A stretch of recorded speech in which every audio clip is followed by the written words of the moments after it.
जयपुर के बाहर एक फेमस होटल में अजीब सी खामोशी थी। कमरा 217, जहां कभी नाज एक फोटोशूट के दौरान फंस गई थी, अब सिड की जिंदगी और मौत के बीच की जंग का मैदान बन चुका था। एक पल पहले सिड ने नाज का हाथ पकड़ा हुआ था और अगले ही पल वो दर्द से कराते हुए जमीन पर गिर पड़ा। तब उसका शरीर नीचे गिरा और नाज का दिल जैसे रुक गया। सिड, सिड क्या हुआ? उसने उसे हिलाया, लेकिन उसकी आंखें सूनी थीं और शरीर ठंडा हो रहा था। अस्पताल में सिड एक मशीन से जुड़ा था। उसकी सांसें चल रही थीं, लेकिन वो किसी गहरी बेहोशी में था। डॉक्टर रीवा मुखर्जी, एक सीनियर न्यूरोलॉजिस्ट, ने अपनी नोटबुक बंद की और गहरी सांस ली। नाज, उन्होंने कहा, सिड की हालत मेडिकल रिपोर्ट्स में बिल्कुल ठीक लग रही है। कोई दिमागी चोट नहीं, नर्व्स एक्टिव हैं, सब कुछ सामान्य है, लेकिन फिर भी वो होश में नहीं आ रहा। नाज की आवाज कांपी। तो फिर क्या वजह है?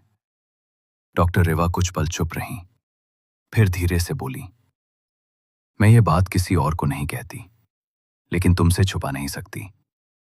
कुछ साल पहले मेरी बहन एक होटल में गायब हुई थी, वही कमरा 217, ठीक ऐसे ही।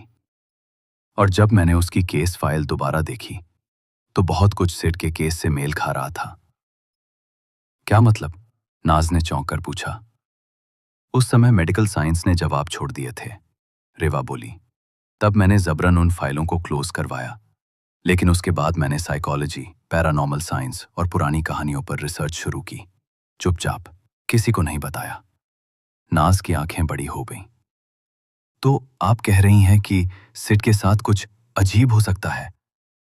मैं ये नहीं कह रही कि भूत प्रेत सच हैं, डॉक्टर बोली, लेकिन हमारे दिमाग की परछाइयां, यादें, डर और भावनाएं कई बार असलियत से भी ज्यादा ताकतवर हो जाते हैं। और अगर वो शीशा सच में किसी तरह परछाई को कैद करता है, तो शायद सिड की परछाई, यानी रूह से जुड़ा हिस्सा, उसमें फंस गया है। क्या कोई रास्ता है? नाज ने पूछा। डॉक्टर कुछ सोचती रही, फिर बोली, मेरे पास कोई इलाज नहीं है, लेकिन एक इंसान है, रहमत अंकल। वो उस होटल में बहुत सालों से हैं। क्या उन्होंने कुछ देखा है? नाज की आंखों में उम्मीद और डर दोनों चमके। शायद, डॉक्टर ने गहरी आवाज में कहा, या फिर शायद उन्होंने कुछ ऐसा छुआ है जो उन्हें अब भी डराता है। उनसे मिलो। अगर कोई जवाब है तो वो उनके पास हो सकता है। नाज फिर से शापित होटल पहुंची। रिसेप्शन पे बैठे बूढ़े रहमत अंकल ने उसे देखा। उनकी आंखों में गहराई थी। वो शीशा आत्माओं को कैद कर लेता है बेटी। कई साल पहले एक और लड़की, अमीरा खान।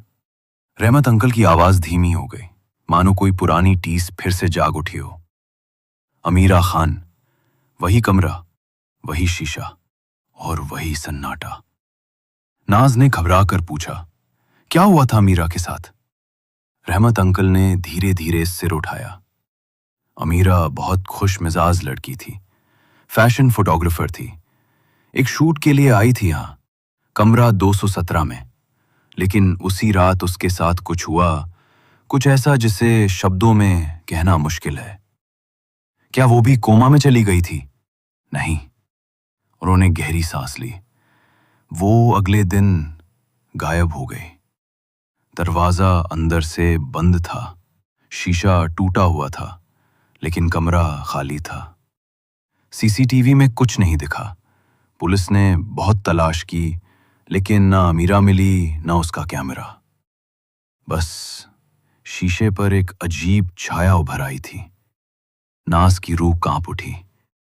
और वो छाया हर रात 3 बजे दिखाई देती थी, वही वक्त जब सिड गिरा था। रहमत अंकल ने कहा, मैंने अपनी आंखों से देखा है। नाज ने धीमे स्वर में कहा, मुझे उस कमरे में वापस जाना होगा। नहीं! रहमत अंकल लगभग चीख पड़े। तुम नहीं समझती बेटी, वो शीशा अब सिर्फ देखता नहीं है, निगलता है। अगर मैं नहीं गई तो सिड कभी वापस नहीं आएगा। कुछ पल के लिए कमरा बिल्कुल खामोश हो गया। फिर रहमत अंकल उठे, एक पुराना लकड़ी का डिब्बा खोला और उसमें से एक धुंधली सी तस्वीर निकाली। ये अमीरा की आखिरी तस्वीर है। उसी कमरे में ली गई थी। देखो इसे ध्यान से। नाज ने तस्वीर देखी। उसमें अमीरा आईने के सामने खड़ी थी, लेकिन शीशे में उसकी परछाई की जगह एक दूसरा चेहरा था। मर्दाना, काला, आंखों से धुआं उठता हुआ। नाज का चेहरा सफेद पड़ गया।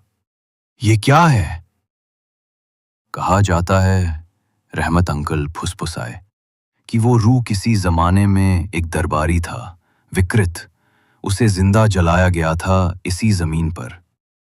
तब से उसकी रूह किसी ऐसे आईने की तलाश में है जो उसकी पहचान लौटा सके। और वो पहचान उसे अमीरा से मिल गई। वो आज़ाद हो गया, लेकिन अमीरा वहीं कैद हो गई क्योंकि उसे खूबसूरती की भूख थी। नाज की सांसें तेज हो गईं। तो अब मुझे क्या करना होगा? बस उस शीशे को देखना नहीं, उसे नजरें मत मिलाना, चाहे कुछ भी हो। नाज ने आंखें बंद की और बोली, मैं सिड को लेकर ही वापस लौटूंगी, चाहे मुझे उसकी रूह की कैद में उतरना ही क्यों ना पड़े। नाज जैसे ही कमरे में पहुंची, उसे धीमी हंसी सुनाई दी, किसी औरत की। नाज, इतनी प्यारी, इतनी सुंदर, इसलिए तुझसे नफरत है। वो फटी हुई आवाज कमरे में गूंज रही थी और अचानक शीशे में सिड की परछाई दिखी, लेकिन आंखें बिल्कुल काली थीं। सिड। नाज चौंकी। नहीं, आवाज अब औरत की थी, पर सिड के मुंह से आ रही थी। मैं अमीरा हूं। नाज कांप गई। तू तू सिड के अंदर क्यों है? अमीरा की रूह हंसी। क्योंकि तुम्हारे जितने भी खूबसूरत लम्हे हैं, वो इसी के साथ जुड़े हैं ना। अगर मैं इसके शरीर को अपना बना लूं, तो तुम्हारी रूह भी मेरी हो जाएगी। नाज गुस्से से चिल्लाई, तू मेरी सुंदरता चुराना चाहती है? लेकिन क्यों? अमीरा की रूह पहली बार गंभीर हुई। क्योंकि जब मैं जिंदा थी, तो सबने मेरी सुंदरता चाही, लेकिन कभी मेरी आत्मा नहीं देखी। जब मैं बूढ़ी हुई, लोगों ने मुझे छोड़ा। अब मैं हर उस लड़की से बदला लेती हूं जिसे प्यार भी मिला और सम्मान भी। सिड को छोड़, नाज ने चीखा। नहीं, अमीरा की आत्मा चीखी और सिड का शरीर दूर अस्पताल में दर्द से कांपने लगा। नाज के सामने शीशे में सिड की परछाई बार बार हिल रही थी, जैसे अंदर से बाहर निकलने की कोशिश कर रहा हो। अमीरा फुफकारती है, मैं इस शरीर के जरिए तुझसे सब कुछ छीनूंगी, तेरा प्यार, तेरा आत्मविश्वास, तेरा रूप और तेरी आत्मा। तभी नाज की आंखों में गुस्सा नहीं, करुणा झलकने लगी। तू जो कर रही है वो बदला नहीं है, वो फिर से वही गलती है जो दुनिया ने तेरे साथ की थी। तू सुंदर थी, लेकिन दुनिया ने सिर्फ तेरी शक्ल देखी।